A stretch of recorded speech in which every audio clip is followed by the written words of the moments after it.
रघुराई हो। अरे बंदी कर के खाता रघुराई हो।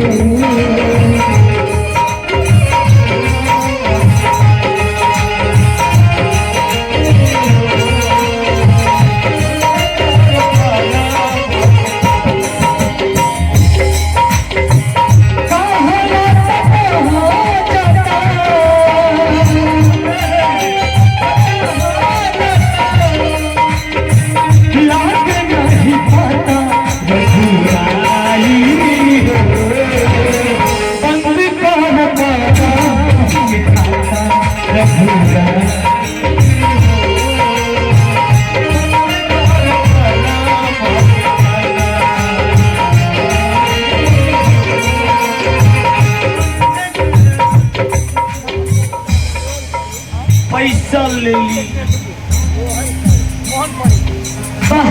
बड़ा सुंदर पंडित जी बड़ा सुंदर भाव रहा हनुमान जी महाराज के दरबार में 21 रुपए के हाजी लगल बनी। हनुमान जी महाराज यहाँ के परिवार में हमेशा मंगल के बारिश करत रही। हनुमान जी से आराधना रही बोली एकरे के श्रद्धा कहल। हाँ इहे श्रद्धा है और ओरिजिनल हाजिरी ये है भगवान के लगे। बाकी कुछ न लेके आइल बनी और न कुछ लेके जाए के बाद रघुराई हो। बंद कर के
खाता जाते हैं कि सब के समान होता है। हमें कुछ भी ज्ञात नहीं रहता।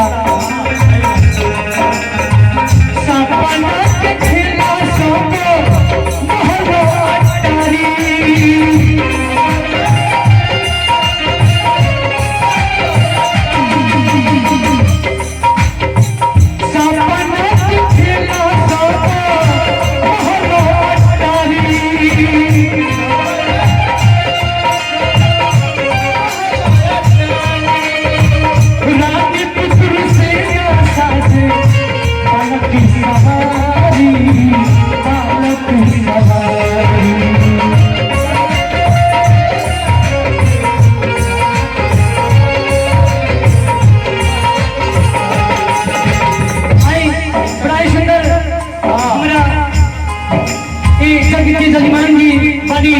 यहाँ के पुरोहित जी की तरफ से पंडित जी महाराज की तरफ से 11 रुपया के आशीर्वाद आई बा।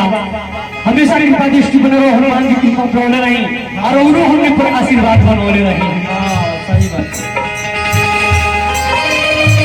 रानी पुत्र से साजे पालक सवारी पालक सवारी।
इकट्ठा करने के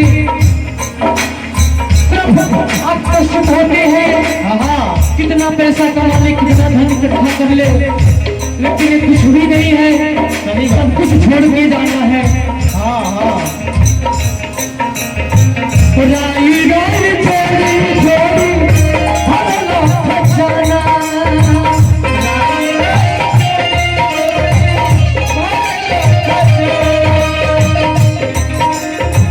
राई राई जोड़ी जोड़ी हर लोग जाना,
बोल दी बजरंग बली महाराज की जय जय जय श्री सीताराम।